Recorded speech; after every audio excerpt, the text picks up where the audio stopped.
আমি আমি আসলে এটা নিতে পারছিলাম না, কারণ আমি তো আমার বাবা মার সাথে এভাবে করে কখনো কথা বলিনি। আমার বাচ্চারা কেন, I don't care, I don't know why I have to do it, you do ইট।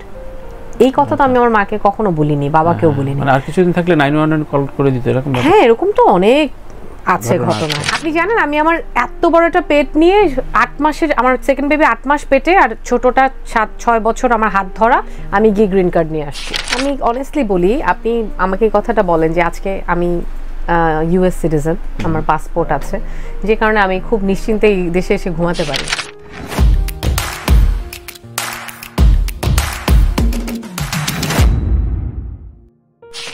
ভাইয়া এটাও ওই যে বললাম, জয়া আপু অবশ্যই আমাদের দেশের একজন গর্ব, উনি একজন প্রাউড আমাদের দেশের। জয়া আপুর অনেক ভালো গুণ আছে। একটা আমি এটা কখনো বিশ্বাস করি না যে একজন মানুষের ভালো গুণ না থাকলে সে কোনো ভালো জায়গায় যেতে পারে।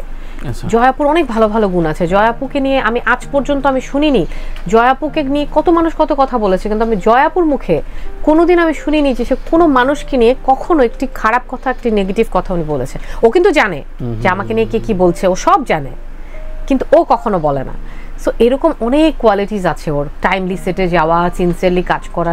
একটা মানুষ এমনি এমনি তো ওই জায়গায় যাবে না, কখনো না। অবশ্যই। কিন্তু আপনার কি মনে হয় না যে ওই ডিসিশনটা না নিলে বা কলকাতায় কাজের ব্যবস্থাটা না নিলে অনেকখানি কোলাপস হয়ে যেত? অবশ্যই যা নিজেও এখানে এসে বলেছে তাই যে হ্যাঁ হ্যাঁ অবশ্যই। কারণ কলকাতার কাজের কারণে তো আপু হচ্ছে যে মানে থাকে না যে যখন হয়তো একটা মানুষের মোমবাতিটা নিভে যাচ্ছে, হ্যাঁ ওই সময় এসে একটা কেউ এসে আলোটা অনেক ধরলো বা আলোটা বাড়িয়ে দিল, এবং ওই আলোটা নিয়ে আপু আরো অনেক দূর হেঁটে গেল। সো এটা তো কলকাতার কাজটাই সেটা ওর লাইফে করেছে, ওর ক্যারিয়ারে করেছে। হ্যাঁ এটা হয়, এটা হয়েছে না? এটা জয়া আপুর সাথে হয়েছে, আমার সাথেও হয়েছে। মানে যে যার ঘরে না ওইভাবেই কাস্টিং হয়েছে। এটা হয়েছে জয়া আপুর সাথে, আর আমার সাথে অনেক বেশি হয়েছে। অনেক বেশি হয়েছে? আচ্ছা আচ্ছা, বাহ, বেশ। তো সেই সব ক্লাসগুলো জানার পর আপনাদের মতো কোনো দূরত্ব তো হয়নি? মানে দুজনেই যেহেতু ম্যাচিউরড। হ্যাঁ, কখনো হয়নি। ঝগড়াঝাটি করেন না? না। জয়াপুর বাবা কিন্তু আমার বাবার খুব ক্লোজ ফ্রেন্ড ছিল। আচ্ছা আচ্ছা। তো জয়াপুর বাবা এমন একদিন হতো না যে জয়াপুর বাবা হয় আঙ্কেল বাবলু আঙ্কেল এসে আমাদের বাসায় সকালে চা খেত, অথবা আব্বু গিয়ে আঙ্কেলের বাসায় সকালে চা খেত। So they were very close friends. আর আপুর সাথে তো আমার কখনো এই ধরনের কোনো সমস্যাই হয় নাই। মানে জয়াপুর আমার সাথে যেটা হতো, ওই যে বললাম যে মানে আমাদের দুজনকে একটু ছাপিয়ে ওর সাথে ভালো সম্পর্ক, ও কাজটা করছে। তারপরে তো জয়াপু মোটামুটি ওর মানে যোগ্যতা দিয়ে ও একটা ঘরানা তৈরি করেছিল, যে ঘরানা থেকে জয়াপু অনেক কাজ করা শুরু করলো। আমি আমার মতো করে কাজ করা শুরু করলাম। তবে ওই যে ভাইয়া বললাম না যে প্রতিভা থাকলে সেটা মানে হবেই, আসবেই সামনে, কেউ কোনো দিক থেকে সেটা আটকাতে পারবে। আপনি আর টনি ভাই নাকি কলম্বাসদের আত্মীয় স্বজন বলা হয়? কিছুদিন পর আপনিও হয়ে যাবেন।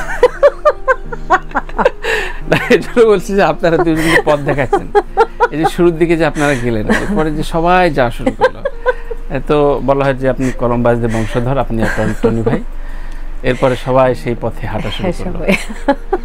তো কেউ কেউ এইভাবে ব্যাখ্যা দেন যে রাষ্ট্র লালন করতে পারেনি আর্টিস্টদের। হ্যাঁ, আমি অনেকটা তাই আসলে ভাইয়া। আমি অনেস্টলি বলি, আপনি আমাকে এই কথাটা বলেন যে আজকে আমি ইউএস সিটিজেন, আমার পাসপোর্ট আছে, যে কারণে আমি খুব নিশ্চিন্তে এই দেশে এসে ঘুমাতে পারি। কালকে যদি এটা আমার না থাকতো, আমি যদি কালকে অসুস্থ হই, হাসতে পারতেন না? হ্যাঁ, আমি এভাবে বলেন, সরি মার দিও আমারে। আচ্ছা, আমার কলম্বাসের নাতির সাথে কথা বলছি। আমার যেটা হয় যে সবাই অনেকে বলেছিল যে আমার মানে আমি বিয়ে করেছি আমেরিকায়, হয়তো কেউ কেউ বলেছে টাকার জন্য। আমি আসলে এখন পর্যন্ত জানি না আমার জামাই কত টাকা বেতন পায়। হ্যাঁ, প্রচুর লোভী। তারপরে বিয়ে করেছি আমেরিকায় গ্রিন কার্ডের জন্য। আমার গ্রিন কার্ড হয়েছে অনেক পরে, মানে আমার ভিসায় আসতাম যেতাম, আমার ভিসায় বাচ্চা হয়ে গেছে। হ্যাঁ, তারপরে যখন আমি সেকেন্ড বেবি নিলাম, তখন আমি রাসেককে বললাম, যে রাসেক তখন বলে এখন আর যাওয়ার দরকার না, এখন অ্যাপ্লাই করে দিই। সেকেন্ড বেবি যখন হলো, আপনি জানেন আমি আমার এত বড় একটা পেট নিয়ে 8 মাসের, আমার সেকেন্ড বেবি 8 মাস পেটে, আর ছোটটা 7-6 বছর আমার হাত ধরা, আমি গিয়ে গ্রিন কার্ড নিয়ে আসছি। এটা হচ্ছে ভাই আসলে কেউ ওই যে আমাদের দেশে সোশ্যাল সিকিউরিটিটা নাই, ফিনান্সিয়াল সিকিউরিটিটা নাই, তার মধ্যে হচ্ছে আপনার আর্টিস্টদের তো আরো নাই। মানে কিছুদিন পরে কি আর্টিস্ট দুস্থ, সেটা শুনতে কারো ভালো। হ্যাঁ, অভিনয় শিল্পীরা মানে কি, হ্যাঁ ঘরে বাজার নাই, বা এটা যে কি দুঃখজনক এটা বলে বোঝানো যাবে না। যে একজন আমাদের পাশের দেশে আপনি দেখেন একজন আর্টিস্ট একটা সিরিয়াল করে সে কিন্তু তার লাইফ সেট হয়ে যায়। মানে অন্য কথা আমি বলবো না, কিন্তু তাকে টাকার কথা তাকে চিন্তা করতে হয় না, বা আমি বাকি জীবন কি করে চলবো খাবো সেটা চিন্তা করতে হয় না। তো ম্যাটার করে লাইফে, রাইট? অবশ্যই ম্যাটার করে। তো এটা আমাদের দেশে দেখেন একজন আর্টিস্ট অভিনয় করতে করতে সে জানে না যে তার আসলে সিকিউরিটিটা কি, তার সোশ্যাল সিকিউরিটি নাই, তার ফিনান্সিয়াল সিকিউরিটি নাই, সে একটা তার বাসায় একটা চুরি ডাকাতি হবে, সেই বাসায় জিনিসপত্র সে ঠিকমতো উদ্ধার পাবে কিনা সে জানে না, যেটা আমার বাসায় হয়েছিল। হ্যাঁ, আমি দেখছি থানায় আমার ফোন, আমার এটা সেটা, কিন্তু আমি সেগুলো ফেরত পাচ্ছি না। সো তখন আসলে কি হয়, আমরা তো আসলে সবাই ভালো থাকতে চাই দিনের শেষে, তানভীর ভাই। সো আমি যদি ভালো থাকার চেষ্টা করি তাহলে তখন আমি কি করবো, আমি আমার বেটার অপশন খুঁজবো। তো তখন হয়তো সেই কারণেই আর্টিস্টরা চিন্তা করেছে যে যদি আমেরিকা আমার একটা পেপারস হয়, আমি হয়তো এইসব জায়গা থেকে আমি নিশ্চিন্ত থাকবো, সিকিউর থাকবো। তো সিকিউরিটি যদি কেউ চায়, আমি কখনোই এটাকে নেগেটিভ ভাবে, অবশ্যই দোষের না, অবশ্যই দোষের, এটা যার যার চয়েস, এবং তার তো ভালো লিভিং এর অধিকার আছে। সবাই আসলে বিচ্ছিন্ন হয়ে সংসার, অন্যান্য জটিলতার দূরত্ব, কিন্তু আপনাদের ইন্টার রিলেশনগুলো কেমন আছে আপনাদের?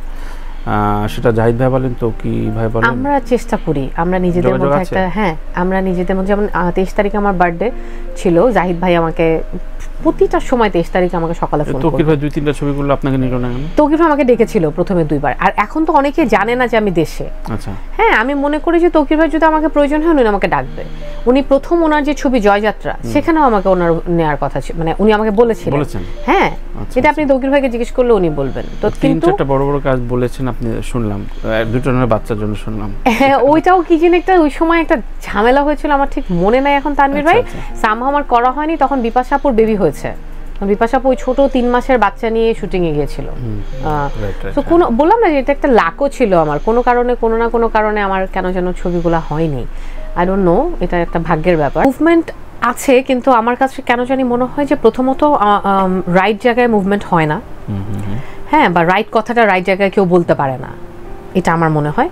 আর আরেকটা যেটা মনে হয়, ওই যে আপনি আমাকে বললেন যে নূর আঙ্কেল মিনিস্টার ছিলেন অনেক বছর, সুবর্ণাপা সংসদে গেছেন, আমি ওনাদেরকে মেনশন করে বলছি কারণ ওনারাই আমাদের এক্সাম্পল, বলার সুযোগ আছে, তাই বলছি। আমার মনে হচ্ছে ওনারা যখন ছিলেন বা থাকবেন বা আছেন, তখন ওনাদের আসলে এই জায়গাগুলো নিয়ে আমি জানি না আসলে ওনারা কতটুকু কাজ করেছেন, নাকি ব্যর্থ হয়েছেন, নাকি অর্ধেক, বাট আমি মনে করি যে এই জায়গাগুলোতে অনেক বেশি, আমি মনে করি নূর আঙ্কেল আরো অনেক বেশি কাজ, অনেক কিছু করতে পারতেন যেটা উনি করেননি। উনি শুনলে হয়তো উনি মর্মাহত হবেন, কিন্তু আমি বলতে বাস্তবতা যেটা আপনার জায়গা থেকে আপনি অবশ্যই বললেন। মানে হয়েছে কি তানভীর ভাই, মাথা ধরে না মাঝে মাঝে? মাথা তো ধরেই, খুবই বিরক্ত লাগে, শাট করে চেঞ্জ করে চলে যাচ্ছি।